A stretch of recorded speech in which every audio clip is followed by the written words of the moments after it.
నమస్తే JL TV news కి స్వాగతం. నేను ప్రసన్న. ముందుగా హెడ్లైన్ చూద్దాం. స్టీల్ ప్లాంట్ ప్రైవేటీకరణను ముక్త కంఠంతో వ్యతిరేకించిన జీవీఎంసీ.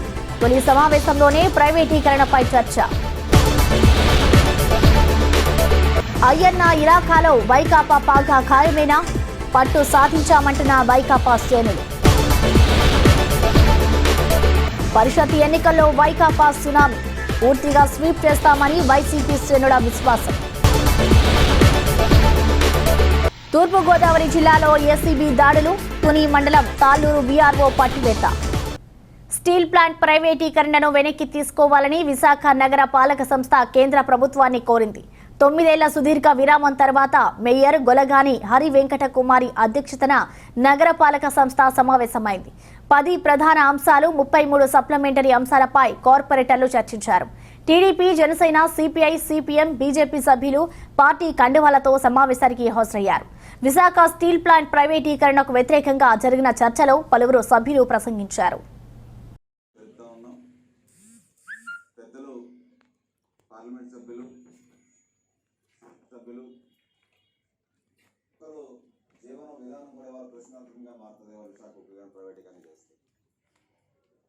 మనందరం చూస్తా ఉన్నాం, విశాఖ ఉక్కు మీద ఎంతమంది వాళ్ళ ఆధారపడి వాళ్ళ జీవన విధానాన్ని కొనసాగిస్తున్నారు.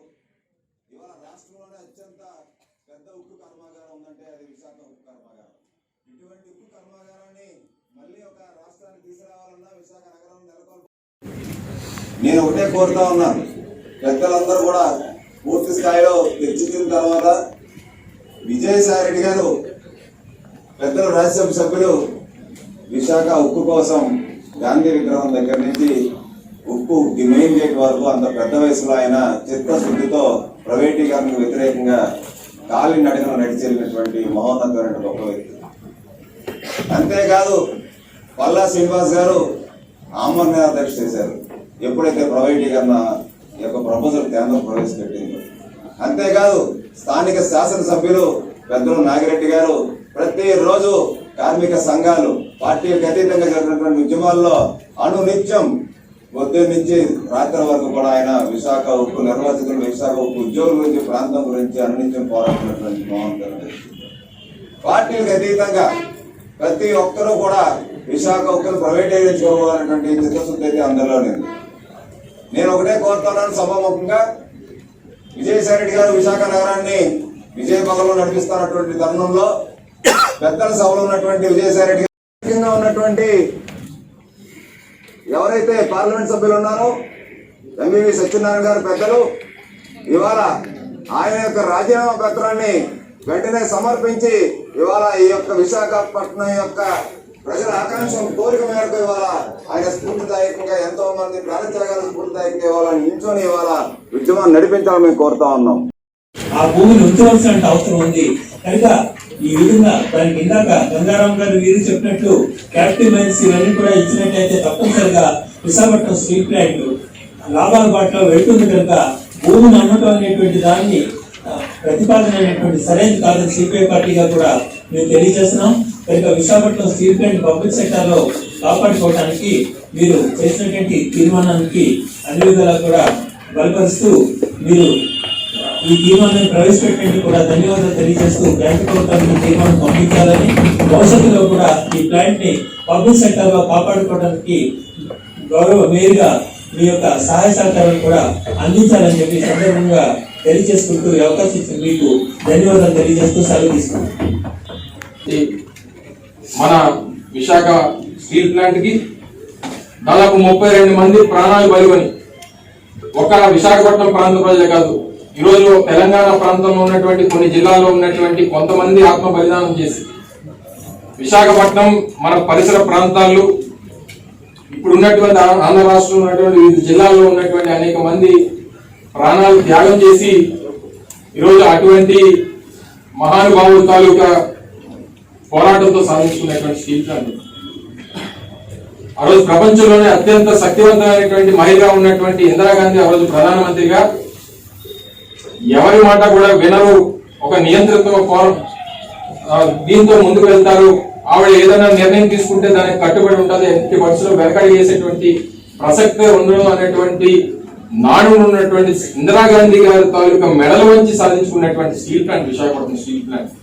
మరి అటువంటి స్టీల్ ప్లాంట్ ని ఈరోజు ప్రైవేటైజ్ చేయాలి, దాన్ని 100% డిజిన్వెస్ట్ చేయాలనేటువంటి ఆలోచన కేంద్ర ప్రభుత్వానికి రావడం అనేటువంటిది చాలా దురదృష్టకరమైనటువంటి అంశం. ఈరోజు అది కూడా ఏదో ప్రభుత్వానికి సంబంధించినటువంటి స్థలంలోనో లేదా ఏ ఫారెస్ట్ ల్యాండ్ లోనో ఇంకోటో పెట్టినటువంటి స్టీల్ ప్లాంట్ కాదు. 26,000 ఎకరాలు, 64 గ్రామాలు, దాదాపు 16,500 మంది నిర్వాసితులు. ఇంతమంది ఆ రోజు కేవలం విశాఖపట్నంలో స్టీల్ ప్లాంట్ వస్తే మన ప్రాంతం బాగుపడుతుంది, విశాఖపట్నానికి పేరు వస్తుంది, విశాఖపట్నంలో ఉన్నటువంటి మా పిల్లల తాలూకు భవిష్యత్తు బాగుపడుతుంది, మా కుటుంబాలకి న్యాయం జరుగుతుంది అనేటువంటి ఉద్దేశంతో ముందుకు వచ్చి భూములు ఇచ్చినటువంటి సందర్భాలు కూడా మనందరికీ తెలుసు. 26,000 ఎకరాలు, 64 గ్రామాలు రిహాబిలిటేట్ అయ్యి ఈరోజు అనేక మంది అందులో ఇంకా ఉద్యోగాలు రాక కేవలం 16,500 మందిలో కేవలం 8,000 మందికి ఇప్పటికీ ఉద్యోగ అవకాశాలు వచ్చి ఇంకా నిర్వాసితులు 8,500 మంది ఇంకా రోడ్డు మీద ఉన్నటువంటి పరిస్థితులు కూడా మనం చూస్తా ఉన్నాం. ఇంకా ఆర్ కార్డులు పట్టుకొని వారి పిల్లలు, వారు మనము కూడా ఇంకా ఆర్ కార్డులు పట్టుకొని తిరిగేటువంటి పరిస్థితులు ఈ రోజు మన ప్రాంతంలో ఉన్నాయి. ఈరోజు విశాఖపట్నం స్టీల్ ప్లాంట్ ఏమనంటే నష్టాల్లోకి వెళ్ళిపోయింది, నష్టాలు చూపిస్తా ఉన్నారు, నష్టాల్లో ఉండడం వల్ల మేము డిజిన్వెస్ట్ చేస్తున్నాం అనేటువంటి మాట చెప్తా ఉన్నారు పదే కేంద్ర ప్రభుత్వం. విశాఖపట్నం స్టీల్ ప్లాంట్ అనేటువంటిది నష్టాల్లోకి వెళ్ళిపోయినటువంటిది కాదు, నష్టాల్లో కావాలని నెట్టబడినటువంటి సంస్థ మాత్రమే అనేటువంటి మాత్రం మేము అభిప్రాయపడతా ఉన్నాం. ఎందుకంటే దానికి కావాల్సినటువంటి క్యాపిటల్ మైన్స్ ఇవ్వలేదు, దానికి కావాల్సినటువంటి అవసరం వచ్చినప్పుడు దానికి ఏ రోజు సహకారం చేయలేదు. ఈ రోజు విశాఖపట్నం స్టీల్ ప్లాంట్ అనేటువంటి సంస్థ దాని స్వయం ప్రతిపత్తితో దానికి వస్తున్నటువంటి దాని ఆదాయంతోనే నిలబడి ఈ రోజు ఎక్స్పాన్షన్ వైపు కూడా వెళ్ళేటువంటి పరిస్థితులు ఉన్నాయి. పెద్దలు డాక్టర్ వైఎస్ రాజశేఖర రెడ్డి గారు ఉన్నప్పుడు, యూపీఏ ప్రభుత్వంలో ఉన్నప్పుడు 3.2 మెట్రిక్ టన్ కెపాసిటీ ఉన్నటువంటి సందర్భంలో దాన్ని ఎక్స్పాన్షన్ వైపు తీసుకుని వెళ్ళి ఆ రోజు ఇంకా దాన్ని ఎక్స్పాన్షన్ చేసేటువంటి కార్యక్రమాలు కూడా చేశాం. ఎక్స్పాన్షన్ చేసినటువంటి తరుణంలో కూడా ఈ రోజు కేంద్ర ప్రభుత్వం నుంచి ఒక రూపాయి కూడా సహాయం తీసుకున్నటువంటి పరిస్థితి లేవు. వస్తున్నటువంటి ఆదాయం, వస్తున్నటువంటి లాభాలు, మనకు ఉన్నటువంటి ఆ సంస్థకు ఉన్నటువంటి ఆదాయం, దానికి ఉన్నటువంటి ఫైనాన్షియల్ పరిస్థితులను బేస్ చేసుకొని చేసినటువంటి సందర్భాలే గతంలో మనం చూస్తూ వచ్చాం. మరి ఇటువంటి గొప్ప సంస్థ తీరాన ఉన్నటువంటి ఒక ప్రత్యేకత కలిగినటువంటి ఏకైక స్టీల్ ప్లాంట్ ఏదైనా మన భారతదేశంలో ఉందంటే అది ఒక్క విశాఖపట్నం స్టీల్ ప్లాంట్ అని చెప్పక తప్పదు. అటువంటి గొప్ప అవకాశాలు ఉన్నటువంటిది. ఈరోజు ఏ రకమైనటువంటి ముడి సరుకులు తీసుకురావాలన్నా లేదా మనం చేస్తున్నటువంటి ప్రొడక్షన్ ని మనం బయటికి ఎక్స్పోర్ట్ చేయాలన్నా, ఏది చేయాలన్నా సరే కాస్ట్ ఎఫెక్టివ్ గా చేసుకునేటువంటి దానికి అవకాశం ఉన్నటువంటి స్టీల్ ప్లాంట్.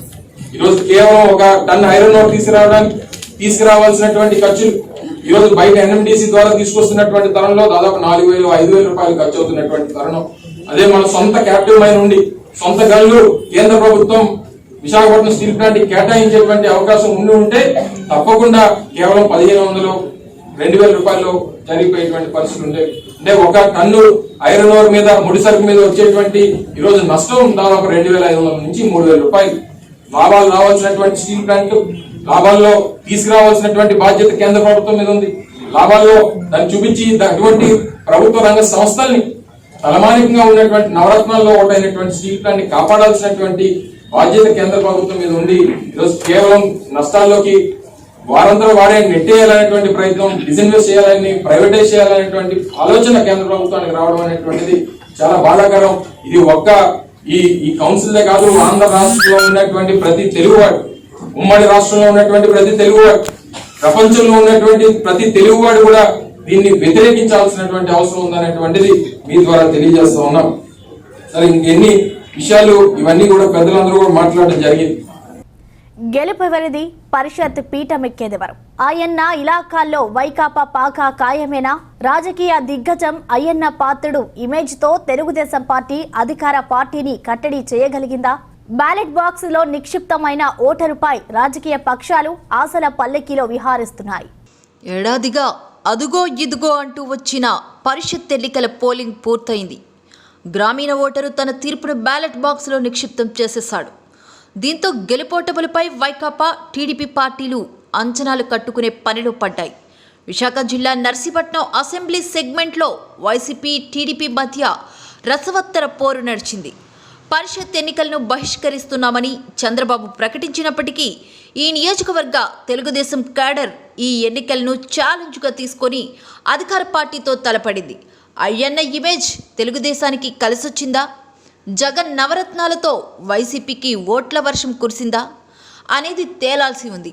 అయితే అధికార పార్టీ 4 మండలాలను స్వీప్ చేస్తామంటుంది.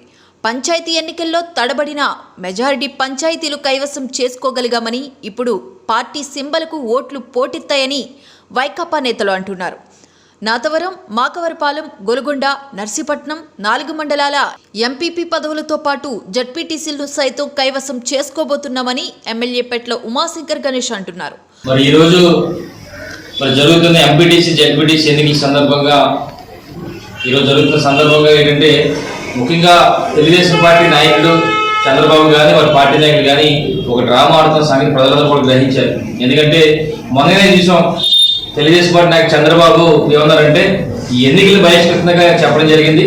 కానీ ఈరోజు మా నర్సీపట్నం నియోజకవర్గం సంబంధించి చూస్తే మరి 4 మండలాల్లో కూడా మరి జడ్పీటీసీ అభ్యర్థులు విపరీతమైన తెలుగుదేశం పార్టీకి అనుకూలంగా మరి ఎన్నికలు ప్రచారం చేయడమే కాకుండా మరి చాలా గ్రామాల్లో చాలా సెగ్మెంట్లలో మరి విపరీతమైన తెలుగుదేశం పార్టీ డబ్బు మద్యం పంపిణీ చేసి మరి ఈరోజు మరి ఎన్నికలకి ఉన్నారు. అయితే మొన్న చంద్రబాబు ఇచ్చింది ఏంటంటే కేవలం అది డ్రామా. ఎందుకంటే ఈరోజు ఎన్నికల ఫలితాల తర్వాత ఈ రాష్ట్ర వ్యాప్తంగా సుమారుగా 90% పైగా ఎలాగో వైఎస్ఆర్ కాంగ్రెస్ పార్టీ ఎంపీటీసీలు జడ్పీటీసీలు గెలుస్తారు కనుక మరి ఆ రోజు ఎన్నికల రోజు కంటే ముందుగానే మనం ఎన్నికలు బహిష్కరించిన పేరుతో పక్కకు చేయాలని ఒక ఉద్దేశంతో చంద్రబాబు ఆ విధంగా ప్రకటన చేయడం జరిగింది. ఒకవేళ 4%, 5% ఒకవేళ ఎక్కడన్నా సరే టీడీపీ మీద గెలిస్తే మరి మేము ఎన్నికలు బహిష్కరించినప్పటికీ కూడా మరి పార్టీకి మమ్మల్ని అందరినీ కూడా తెలుగుదేశం పార్టీకి అందరూ ఆదరించారు. ఈ ప్రజలు మరి నిజంగా పాల్గొంటే మరి చాలా ఎక్కువగా వచ్చిన ఒక చెప్పాలనే ఉద్దేశంతో ఇదంతా డ్రామా చేసిన సంగతి ఈ రోజు మీ అందరూ కూడా తెలియపరుస్తున్నాను.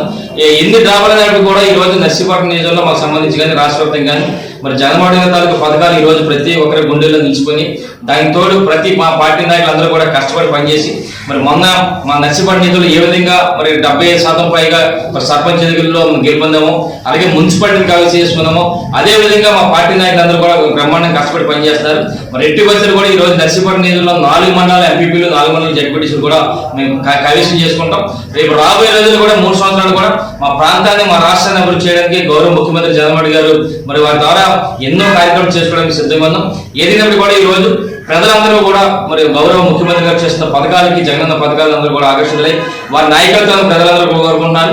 రేపు రాబోయే రోజులు కూడా మరిన్న 20-30 సంవత్సరాల పాటు మరి జగన్మోహన్ రెడ్డి గారు ముఖ్యమంత్రి కావాలని చెప్పి ప్రజలందరూ కూడా కోరుకున్న సందర్భంగా మరి రేపు జరగబోయే ఎన్నికలు బ్రహ్మాండంగా ఈ రోజు జరుగుతున్న ఎన్నికలు బ్రహ్మాండమైన ఫలితాలు వైఎస్ఆర్ కాంగ్రెస్ పార్టీకి అనుకూలంగా ఉంటాయని చెప్పి మీ ద్వారా తెలియపరుస్తూ నమస్కారం తెలుపుకుంటున్నాను. జై జగన్. తొలిసారిగా నియోజకవర్గం అంతా వైకాపా ఏలుబడికెందుకు వస్తుందని వైకాపా అంచనాలు కడుతుంది. ఇక అయ్యన్న ఇలాకాలో తమ బలం చెక్కు చెదరలేదని మరోసారి రుజువు చేస్తున్నామన్నారు. ఇక తెలుగుదేశం పార్టీ పరిషత్ ఫలితాలు అటు ఇటు తేడాలో తమకు అనుకూలంగా వస్తాయని అంచనాలు వేస్తుంది. పంచాయతీ ఎన్నికల్లో బేష్ అయిన ఫలితాలు సాధించిన తమ్ముళ్లు పరిషత్ ఎన్నికలను బహిష్కరించాలన్న అధినేత మాటను పక్కన పెట్టి పరిషత్ పోరులో నిలబడింది. మున్సిపల్ పోరులో గట్టి పోటీ ఇచ్చిన తెలుగుదేశం పార్టీ చివరిదాకా పోరాడి ఓటమి పాలైంది. చేతి కందినట్టే కనిపించిన మున్సిపల్ పీఠాన్ని చేజార్చుకుంది. మిగతా ప్రాంతాల కన్నా మెరుగైన ఫలితాలు సాధించామన్న ఆత్మవిశ్వాసంతో పరిషత్ పోరులో తలబడిన టీడీపీ అయ్యన్న ఇమేజ్తో అధికార పార్టీ హవాకు అడ్డుకట్టపడిందని అంచనాలు వేస్తుంది. 4 మండలాల్లో తమ పార్టీ అభ్యర్థుల గెలుపు బండెక్కి పార్టీకి పునర్వైభవం తీసుకుని రాబోతున్నారని తమ్ముళ్లు ఆశిస్తున్నారు. బ్యాలెట్ బాక్సులో నిక్షిప్తమైన ఓటరు తీర్పు ఎలాగుందో తెలియదు కానీ ఇరు పార్టీల అభ్యర్థుల ఆశలు పల్లకిలో విహరిస్తున్నారు. తునిలో మళ్లీ ఏకపక్ష తీర్పేనా? ప్రభుత్వ విప్ దాడిశెట్టి రాజా ఇమేజ్కు జగనన్న నవరత్నాలు తోడై గంపగుత్తుగా వైకాపాకు ఓట్ల వర్షం కురిసిందా? పరిషత్ ఎన్నికల్లో మరోసారి సునామీ సృష్టించామని వైఎస్ఆర్ కాంగ్రెస్ శ్రేణులు ఘంటాపథంగా చెబుతున్నారు. ఒకప్పటి యనమల ఇలాకా ఇప్పుడు ఎమ్మెల్యే దాడిశెట్టి రాజాకు ఓట్ల గనిగా మారిందా? వైకాపా కల సాకారం కాబోతుందా? ఒకప్పటి తెలుగుదేశం కంచుకోట అయిన యనమల ఇలాకాలో వైఎస్ఆర్ కాంగ్రెస్ ఫ్యాన్గాలికి తెలుగుదేశం కనుమరుగైందా? పంచాయతీ ఎన్నికల ఫలితాలు ఏకపక్షమయ్యాయి. మున్సిపాలిటీని సైతం క్లీన్ స్వీప్ చేసింది. ఇదంతా ప్రభుత్వ విప్ దాడిశెట్టి రాజా ఇమేజ్ జగనన్న నవరత్నాలతో తుని నియోజకవర్గంలో వైఎస్ఆర్ కాంగ్రెస్ పార్టీ సునామీ సృష్టించింది. 30 ఏళ్లకు పైగా ఏలుబడి సాగించిన యనమల నాయకత్వం క్రమేణా కనుమరుగవుతుందా అన్నట్లుగా ఎన్నికల ఫలితాలు వస్తున్నాయి. నియోజకవర్గమంతా వైకాపా పాలన సాగాలన్న ఆ పార్టీ శ్రేణులు ఆశలను ప్రభుత్వ దాడిశెట్టి వ్యూహాలు సాకారం చేస్తున్నాయి. గత పరిషత్ ఎన్నికల్లో తుని, కోటనందూరు, తొండంగి మండలాల్లో మ్యాజిక్ ఫిగర్ ఎంపీటీసీ స్థానాలను వైకాపా కైవసం చేసుకున్నప్పటికీ టీడీపీ పార్టీ ఫిరాయింపులు ప్రోత్సహించి తొండంగి, కోటనందూరు ఎంపీపీ పదవులను కైవసం చేసుకుంది. వైకాపాకు చేతిదాకా వచ్చిన పీఠాలు చేజారిపోయాయి. అయినా ఏమాత్రం నిరాశపడకుండా క్యాడర్ అంతా దాడిశెట్టి రాజా వెంట అడుగులు వేసింది. ఇప్పుడు పరిషత్ ఎన్నికలు పూర్తి కావడంతో 3 ఎంపీపీ పదవులతో పాటు జడ్పీటీసీ పదవులను సునాయాసంగా కైవసం చేసుకోబోతున్నామని వైకాపా శ్రేణులు అంటున్నారు. తెలుగుదేశం పార్టీ తాము ఎన్నికలు బాయ్కాట్ చేస్తున్నామని చెప్పేసి ప్రకటనలకే తప్పించి ఎన్నికల్లో యథావిధిగా వాళ్ళు పాలు పంచుకోవడం జరిగింది. రాత్రి తుని నియోజకవర్గంలో చాలా చోట్ల డబ్బులు పంచిపెడుతుంటే తెలుగుదేశం పార్టీ నాయకుల్ని అదుపులోకి తీసుకోవడం కూడా జరిగింది. చంద్రబాబు నాయుడు మాటలు ఎట్లా ఉంటాయంటే చెప్పేది ఒకటి చేసేది ఒకటి అన్న విధంగా చంద్రబాబు పొంతం లేని మాటలు మాట్లాడుతుంటాడు. ఈరోజు ఎన్నికల్లో పార్టిసిపేట్ చేయని వాళ్ళకి ఏజెంట్లు ఎందుకు? ఇక్కడ ఏజెంట్లు పెట్టవలసిన అవసరం ఏముంది? ఇదంతా చంద్రబాబు నాయుడు తాలూకు జిమ్మిక్లు అవన్నీ. ఎందుకంటే ప్రజలు తమ పక్షాన్ని ఎవరు ఎలాగా లేరు కాబట్టి ప్రజలకి మేము పాల్గొలేదు, మాకు ఓట్లు వేయలేదు అని చెప్పుకోవడానికి, ఒకవేళ ఓట్లు ఎక్కువ వేసిన దగ్గర మేము బాయ్కాట్ చేసినా సరే మాకు ఓట్లు ఎక్కువ వచ్చాయని చెప్పేసి చెప్పుకోవడానికి చంద్రబాబు నాయుడు ఆడిన నాటకం అని చెప్పి తెలియజేస్తున్నాం. విశాఖ నగరపాలక సంస్థలో తెలుగుదేశం కార్పొరేటర్లు స్టీల్ ప్లాంట్ పరిరక్షణకు నడుం బిగించారు. నగరపాలక సంస్థ ద్వారా ప్రైవేటీకరణ వ్యతిరేక గలం గట్టిగా కేంద్రానికి వినిపించాలని డిమాండ్ చేస్తున్న టీడీపీ కార్పొరేటర్లు ఆ దిశగా అడుగులు వేశారు. జీవీఎంసీ తొలి సమావేశంలో తమ వాణిని గట్టిగా వినించే ప్రయత్నం చేశారు. కూర్మన్నెపాలెం నుంచి జీవీఎంసీ వరకు 20 కిలోమీటర్ల మేర కాగడాల ప్రదర్శన చేశారు. కూర్మన్నెపాలెం జంక్షన్ వద్ద అంబేద్కర్ విగ్రహానికి పూలమాలలు వేసి కాగడాల ప్రదర్శనను ప్రారంభించారు. ఉక్కు పరిరక్షణ సమితి సంఘీభావం తెలిపింది.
రెవెన్యూలో అవినీతి అనకొండల ధనదాహం, పైసలిస్తే గాని పైళ్లు ముందుకు కదలబోవని ఘంటాపదంగా చెబుతున్న అవినీతి తాబేదారులు ప్రజలను పీల్చేస్తున్నారు. తాజాగా తూర్పుగోదావరి జిల్లా తుని మండలం తాళ్లూరు వీఆర్ఓ అర్జుబాబు అవినీతి బండారం బయటపడింది. ఓ వ్యక్తికి చెందిన బర్త్ సర్టిఫికెట్ కు 4,000 బేరమాడిన సదరు వీఆర్ఓ లంచం తీసుకుంటుండగా ఏసీబీకి చిక్కాడు. అర్జుబాబును అదుపులోకి తీసుకుని కేసు నమోదు చేస్తామని ఏసీబీ అధికారులు చెప్పారు. 15/3వ తేదీన ఈ ఆఫీస్లో వాళ్ళ 2 అమ్మాయిల తల్లికి బర్త్ సర్టిఫికేట్ల కోసం ఒక అప్లికేషన్ ఇచ్చారండి. సంబంధిత డాక్యుమెంట్లను ఎన్క్వైరీ చేసి అలాగే ప్రిస్క్రైబ్డ్ ఫీజు పే చేసి చలానాలతో ఇచ్చారు. ఇచ్చిన తర్వాత అది వీఆర్ఓ ఇక్కడ అర్జుబాబు గారికి అది ఎండార్స్ అయింది ఎంక్వైరీ నిమిత్తం. సో వీఆర్ఓ గారు నా దగ్గరికి అప్లికేషన్ వచ్చింది, మీరు అర్జెంటుగా వచ్చి కలవండి అని చెప్పి ఆయనకి ఫోన్ చేయడం జరిగింది. ఫోన్ చేసి వాళ్ళు వచ్చారు. సార్ మా సర్టిఫికేట్లు ఇప్పించండి ఎంక్వైరీ చేసి అంటే దీనికి కొంచెం ఖర్చు అవుతుందండి, ఒక 5,000 వరకు మీరు ఇవ్వాలని అన్నారు. ఎందుకు సార్ ఇవ్వాలి అని అంటే లేదండి మరి మాకు ఇక్కడ ఫార్మాలిటీ ఇవ్వాలని చెప్పి ఆయన డిమాండ్ చేయడం జరిగింది. అంత ఇచ్చుకోవాలని అంటే ఫైనల్గా 4,000కి అతను ఒప్పుకోవడం జరిగింది.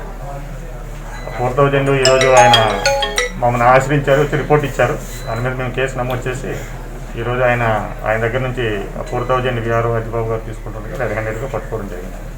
కేసులు నమోదు చేస్తాము, దర్యాప్తు చేస్తున్నాం. Okay sir.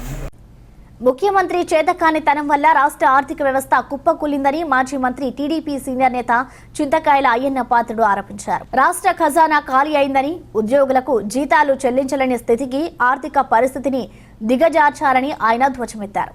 ప్రభుత్వ ఆస్తులు, దేవాలయాల భూములను ప్రభుత్వం బేరం పెట్టడం సరికాదని అయ్యన్న వ్యాఖ్యానించారు.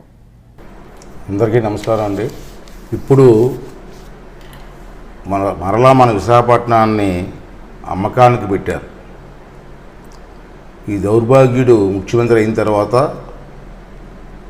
విజయసాయి రెడ్డి గారు, అదేనండి మన A2 దొంగ, అతని ఆధ్వర్యంలో ఇప్పటికే మన విశాఖపట్నంలో ప్రైవేట్ ఆస్తులు, ప్రైవేట్ సంస్థలను ఏ విధంగా దోచుకున్నాడో మన కళ్ళారా చూసాం. ప్రభుత్వ భూములు కూడా ఆక్రమించుకున్నారు. ఆఖరికి సింహాచలం భూములు కూడా ఆక్రమించుకున్న సంగతి మీకు తెలుసు. మాన్సాస్ భూములు కూడా ఆక్రమించుకున్నారు. ఆఖరికి ప్రేమ సమాజం భూములు కూడా వదలలేదు వీళ్ళు.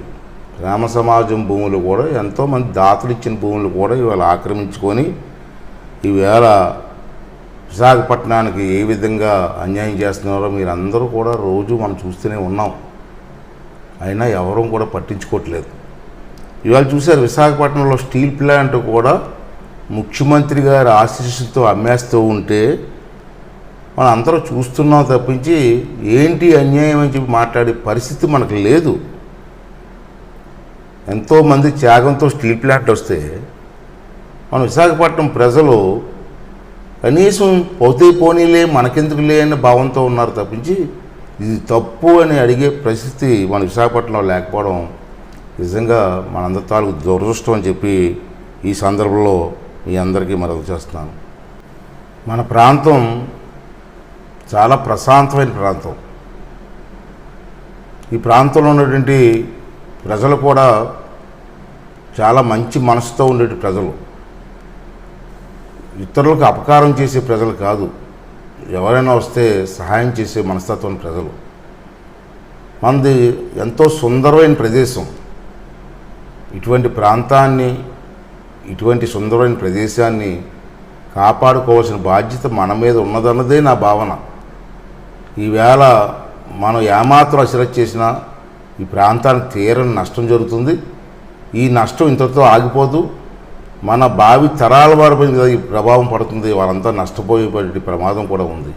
అంచేత మీ అందరినీ మనస్ఫూర్తిగా ప్రతి ఒక్కరిని కూడా కోరుకుంటున్నాను, దయించి ఒక్కసారి ఆలోచన చేసి మన ప్రాంతానికి నష్టం జరగకుండా చూడవలసిన బాధ్యత మన అందరం కూడా తీసుకోవాల్సిన అవసరం ఉందని చెప్పి నా తాలూకు భావన.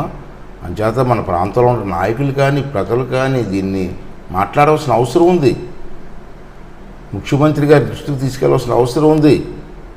మా ప్రాంతాన్ని నాశనం చేయకండి, మా ప్రాంతాన్ని దోపిడీ చేయకండి, మా పిల్లల భవిష్యత్తు పాడు చేయకండి చెప్పి చెప్పవలసిన బాధ్యత మన అందరి మీద ఉందనేటువంటి ఉద్దేశంతో ఈవేళ మీకు ఈ 4 మాటలు చెప్పాలని చెప్పి ముందుకు రావడం జరిగింది. ఒక్కసారి ఆలోచన చేయండి. ఒకసారి మీరు అందరూ కూడా ఆలోచన చేయాలి. ఇవాళ స్టీల్ ప్లాంట్ పోతుంది. స్టీల్ ప్లాంట్ పోవడం వల్ల విశాఖపట్నం ఎంత నష్టపోతుందో మీ అందరికీ ఆలోచించారు ఎప్పుడన్నా? స్టీల్ ప్లాంట్ పోవడం వల్ల ఎన్ని లక్షల కుటుంబాలు రోడ్డున పడతాయో ఒకసారి ఆలోచన చేశారా? ఆ నష్టం అంతా ఎవరికండి? మనకు కదా. మీరు ఎందుకు మౌనంగా ఉంటున్నాం? ఈవేళ ఎన్నికల్లో కూడా మన తాలూకు ఉద్దేశాన్ని చెప్పలేని పరిస్థితుల్లో మనం ఉన్నాం. విశాఖపట్నం స్టీల్ ప్లాంట్ పోతూ ఉంటే మన ఎన్నికల్లో మనం ఆ పోవడానికి కారణమైన పార్టీకే మనం ఓట్లు వేసుకుంటూ వెళ్తూ ఉంటే మనం ఎక్కడికి వెళ్తున్నామో నాకు అర్థం కావట్లే. చేత ఒకసారి ప్రశాంతంగా ఆలోచించి మన విశాఖపట్నం భవిష్యత్తు కాపాడడం కోసం ప్రతి ఒక్కరూ కూడా మాట్లాడాలని, కాపాడడం కోసం ప్రయత్నం చేయాలని చెప్పి మరొక్కసారి మీ అందరినీ మనస్ఫూర్తిగా కోరుకుంటూ సెలవు తీసుకున్నాను. Thank you very much. జనసేనకు పొరుడు పోసి రాజకీయ అరంగేట్రం చేసిన తర్వాత మొట్టమొదటిసారిగా మేకప్తో వెండి తెరపై రీ ఎంట్రీతో పవర్ స్టార్ పవన్ కళ్యాణ్ అభిమానులను ఖుషీతో ఎంజాయ్ చేస్తున్నారు. పవన్ కళ్యాణ్ కథానాయకుడిగా నటించిన వకీల్ సాబ్ మూవీ రిలీజ్ సందర్భంగా విశాఖలో పవన్ ఫ్యాన్ సందడి చేస్తున్నారు. గాజువాక శ్రీ కన్యా థియేటర్ వద్ద అతిపెద్ద ఫ్లెక్సీ ప్రదర్శన ఔరా అనిపించింది. రాష్ట్రంలోని అతిపెద్ద 106 అడుగుల పవన్ కళ్యాణ్ ఫ్లెక్సీని కర్రీ తాతాజీ, పల్లా మనోజ్, పల్లా కిషోర్, బోయి సంతోష్ల ఆధ్వర్యంలో ఏర్పాటు చేశారు. 100 టన్నుల బరువు గల ఫ్లెక్సీని క్రేన్ సహాయంతో నిలిపారు. పాలాభిషేకం చేశారు. సినిమా రిలీజ్ అవుతున్నందుకు పవర్ స్టార్ అభిమానులందరికీ శుభాకాంక్షలు. ఈరోజు 108 అడుగుల కటౌట్ పెట్టడం అనేది జరిగింది. మన Indira colony power star association తరఫు నుంచి బోయి సంతోష్ గారి ఆధ్వర్యంలో ఈరోజు ఇది చేయడం అనేది జరిగింది.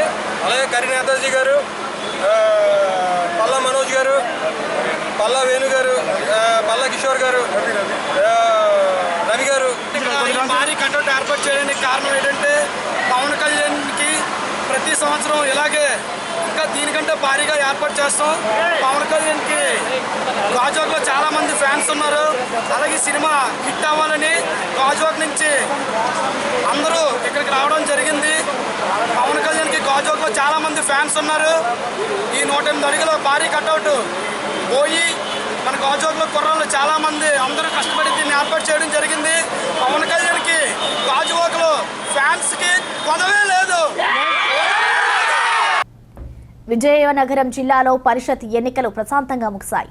నెల్లిమర్ల నియోజకవర్గంలో అన్ని మండలాల్లో పోలింగ్ అనంతరం బ్యాలెట్ బాక్స్లను స్ట్రాంగ్ రూమ్లకు తరలించారు.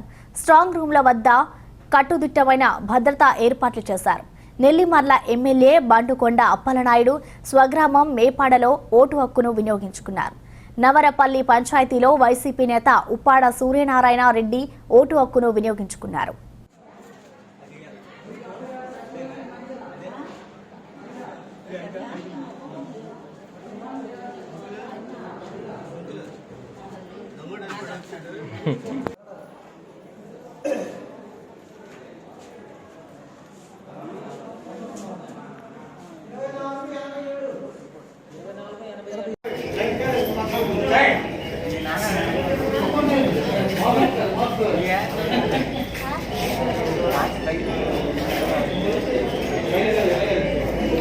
मास्क भी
విశాఖ జిల్లాలో జెడ్పీటీసీ, ఎంపీటీసీ ఎన్నికల పోలింగ్ ప్రశాంతంగా జరిగింది. నర్సీపట్నం మండలంలో నీరంపేట, ధర్మసాగరం తదితర పంచాయతీల్లో ఓటు హక్కు వినియోగించుకునేందుకు ఓటర్లు ఉత్సాహం చూపారు.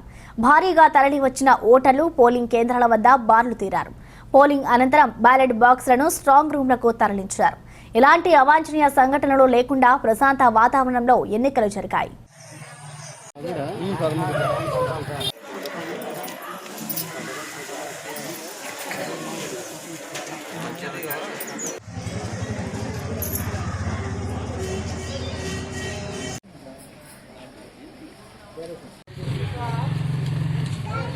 అమ్మా ఓటేస్తారా మీరు?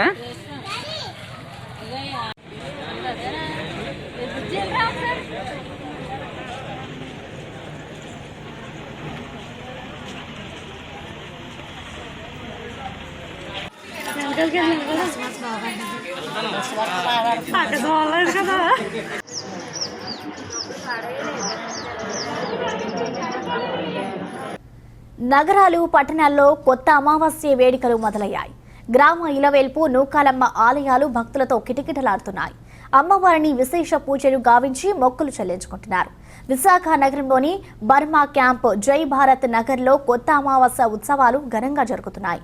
ఉత్సవాలకు ముఖ్య అతిథిగా విచ్చేసిన శ్రీ శారదాపీఠం ఉత్తరాధికారి శ్రీ స్వాత్మానందేంద్ర సరస్వతి స్వామీజీ అమ్మవారిని దర్శించుకొని పూజలు నిర్వహించారు.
వార్తలు ముగించే ముందు హెడ్లైన్స్ మరొకసారి చూద్దాం.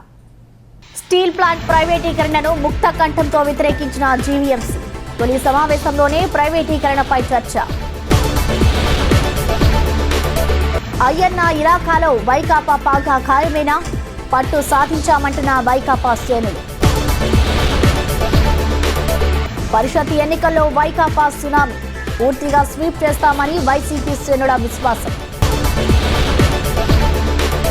తూర్పుగోదావరి జిల్లాలో ఏసీబీ దాడులు.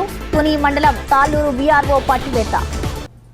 ఈ వార్తలు ఇంతటితో సమాప్తం. తిరిగి ప్రసారమయ్యే జైల్ టీవీ న్యూస్ లో మళ్ళీ కలుసుకుందాం. అంతవరకు సెలవు. నమస్తే.